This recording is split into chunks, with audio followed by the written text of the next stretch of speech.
Magandang hapon, araw mga katoms. Technician ulit tayo. Yung ating blender gagawin natin. Ayan. Hindi na siya umikot, nasunog na. Tsaka yung contact switch niya sa loob basa. So pag inon natin, mag-apoy-apoy. So itong part na to ginawa natin, sunog ang diode nya. So pinalitan ko ng mikos.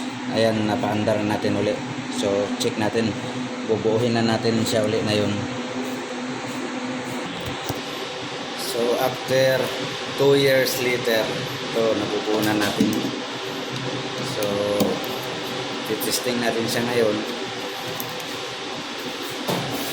sa 2 years later kung ano ba. Mayroon tayo dito isa, sira din ang ito o yung kapasitor siguro niya umayaw na dahil mainit na tigil siya.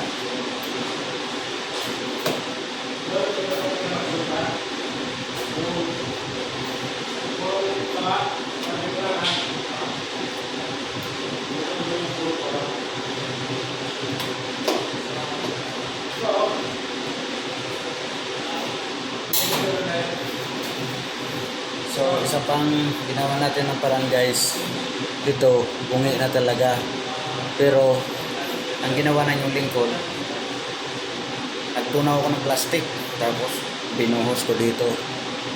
Ayan o. O yan, ganyan ang itsura. Tibag-tibag siya pero umiikot naman no. Kasi yung takip ng galon tinunaw ko tapos binuhos ko dyan. So testing natin.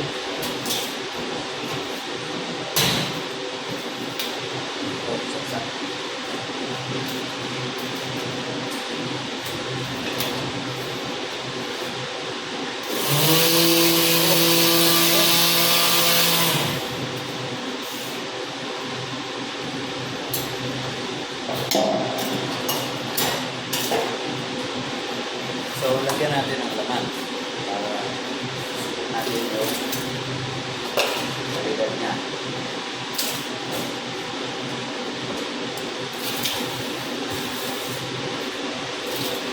Ano ba? Galing ito. Kung ito ba yung ginawa natin.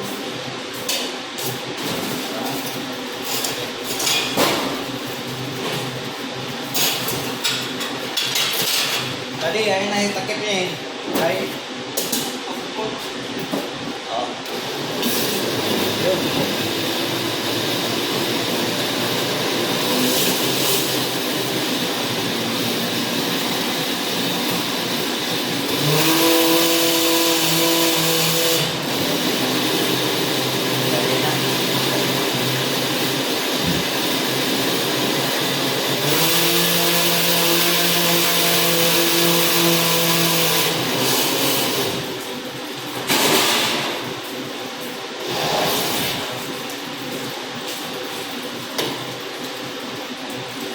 Okay, diyan nagbukas ang ating mikos at nagawa natin ang paraan. Thank you, mga katoms. Meron pa tayo isang kaldero na biblenderin. Yan o. Puno ko kanina, so malapit na matapos. 3 beses. Mga katoms, tapos na tayo sa mikos natin ng isang kaldero na o. At ngayon, meron naman isang isang kaserola na naman na biblenderin.